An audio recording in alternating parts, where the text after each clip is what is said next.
Vous avez fermé tous les robinets, monsieur? Ok. Ouais, faut laisser fermer, ouais. Parce que sinon, ça fait un appel d'air. Après, le ballon va essayer de se vider, donc merci.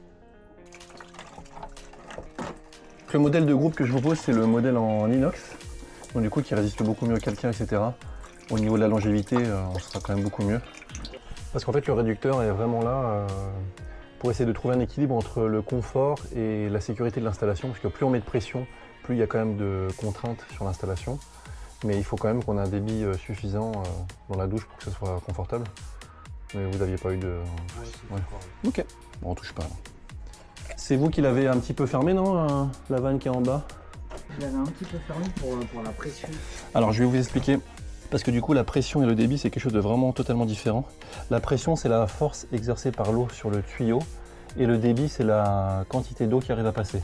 C'est un peu comme l'ampérage et le voltage. Mais en fait, le fait d'ouvrir un petit peu comme ça ne va pas réduire la pression. Ça va réduire le débit. Voilà, ça va juste... Vous allez perdre en confort parce qu'il y a moins d'eau qui passe.